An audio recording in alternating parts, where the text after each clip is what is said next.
परम प्रेममय जुग पुरुषोत्तम श्री श्री ठाकुर परम आराध्या जगज्जननी श्री श्री बड़मा और समस्त इष्ट परिवार श्रीचरणे मोर कोटि कोटि प्रणाम एवं आजिर एही वीडियो देखुथिबा समस्ती को मोर आनंदित जय गुरु। आजिर इष्ट प्रसंग हेउछि जणे गुरु मांकर ठाकुर को नहीं अनुभूति किपरि ठाकुरंकर अपार कृपारु तांकर एवं तांको स्वामींकर प्राण बंची पारिथिला। आपण माने वीडियो को शेष पर्यंत देखा चेष्टा करिवे। जदि वीडियोटी भल लगे तेबे चैनल को सब्सक्राइब करने पई भूलिबेनी।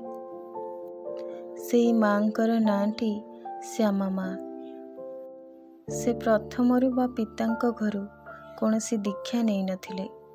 जेतबेले तांकर विवाह हैला आउ से स्वामी घर को आसिले सासु तांको प्रथमे ठाकुर घर को नहीं श्री श्री ठाकुर और श्री श्री बड़मांकर विग्रह देखाई कहले, मारे एठी प्रणाम कर, ए हेउचंती आमर ठाकुर ओ माँ।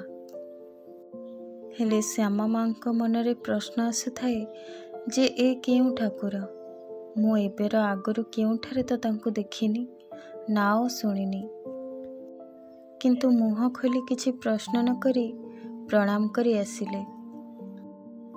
तार परदिन सासु को पचारि बुझिले, माँ ए जे केउ ठाकुर, तांको विषय मते किछि कहिबे। सासु सेतबेले बुझेई कहले, ए होचंती परम प्रेममय जुग पुरुषोत्तम श्री श्री ठाकुर अनुकूल चंद्र आउ पाखरे लक्ष्मी माँ आमर श्री श्री बड़मा। आमर परिवार समस्ते तांकर दीक्षारे दीक्षित। आम जीवन रे से आमर मालिक, तू मध्य ए दीक्षारे दीक्षित हेबु। दीक्षा नेबार कथा सुनी श्यामा माँ मनरे टिके कष्ट हैला। काहेकि ना विवाह आगरु पितांक घरे से माँ काली को पूजा करुथिले। तेणु से भाबुथांती दीक्षा नेले हुए तो मु काली मार पूजा करि पारिबिनी। एमिति सबु कथा चिंता करी मन तांकर अस्थिर होई पड़ुथिला। एहारी भितरे अष्टमंगला सरीगला। श्यामा माँ तांकर बापांक घर को गले। सेठारे निजर माँ को समस्त कथा गुड़िक कहीदेले। दीक्षार कथा शुणी तांको माँ खूब खुशी आउ झियों को बुझाई कहले, जीवन रे आदर्श बा गुरु रहिबा तो भल कथा, दीक्षा नेबा खुशीर कथा, एथिरे भय काई करू, दीक्षा नेले भल रुहा जाए। एहा परे श्यामा माँ प्रश्न कले, ताहले मु काली मांकर पूजा करिबि केमिति। माँ तांकर उत्तर रे कहिले, भगवान एक रे माँ, तू कष्ट पानी, तोर सासु और ससुर जेउ परि चाहिबे सेई परि करिवु, सेमानंकु किछि मना करिवुनी। एहा परे स्वामी घर को फेरिबा परे जथा नीति नियम रे श्यामा मांकर ऋतिक देवतांकठु दीक्षा नेबा संपूर्ण हैला। दीक्षा नेबार परे धीरे धीरे तांको मध्यरे श्री श्री ठाकुरंक प्रति पूर्ण भाव सृष्टि होई जाइछि। दीक्षा समय रे दिया जाइथिबा सतनाम तांकर शरीर और मन सहित मिसी जाइछि। श्यामा माँ को पितांक घरे नियम थिला, घरर पुओ बा झियर विवाह देबा परे घरे काली पूजा दिया हुए। तेणु सेही अनुजाई पूजार प्रस्तुति होइथिला। श्यामा माँ आउ तांको स्वामी को मध्य निमंत्रण करा जाइथिला।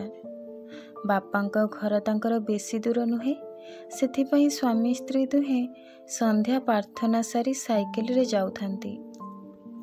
बापांक घर को जीवा रास्ता रे गोटे छक पार हेबाकु हुए, जोटा कि खूब मारात्मक एक जगह। बहुत भीड़ रुहे, अनेक बड़ बड़ गाड़ी सबु जीवा आसिबा करे, तेणु अनेक दुर्घटना भी घटे सेठारे।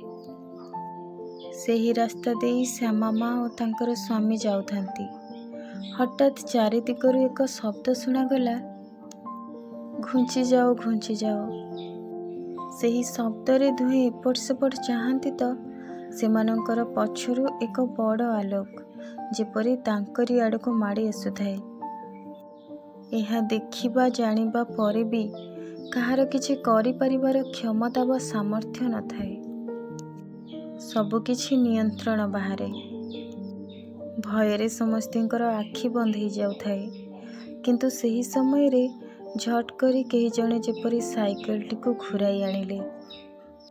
ସେଥିପାଇଁ ନା ସେମାନେ ତଳେ ପଡ଼ିଛନ୍ତି, ନା ସେମାନଙ୍କର କିଛି କ୍ଷତି ହେଇଛି, ବରଂ ପ୍ରାଣ ବଞ୍ଚିଯାଇଛି।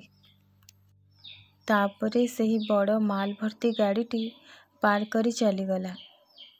ଏହାପରେ ସବୁ ଲୋକମାନେ ଆସି ରୁଣ୍ଡ ହୋଇ କହିବାକୁ ଲାଗିଲେ, ଏବେ ତ ସବୁ ଶେଷ ହୋଇଯାଇଥାନ୍ତା। ତୁମର ରକ୍ଷା ପାଇବାର ତ କୌଣସି ଆଶା ହିଁ ରହିନଥିଲା। ଏହା ଯେ କିପରି ସମ୍ଭବ ହେଲା? ଏହା ଶୁଣି ଶ୍ୟାମା ମା ଓ ତାଙ୍କର ସ୍ୱାମୀ ତିଳେ ମାତ୍ର ବିଳମ୍ବ ନ କରି କହିଦିଅନ୍ତି, ସବୁ ତାଙ୍କରି ଦୟା, ତାଙ୍କରି କୃପା। ଦୀକ୍ଷା ନେଇଥିଲୁ ବୋଲି ବଞ୍ଚିଗଲୁ, ନହେଲେ କାହାର ବା ଏହିପରି କ୍ଷମତା?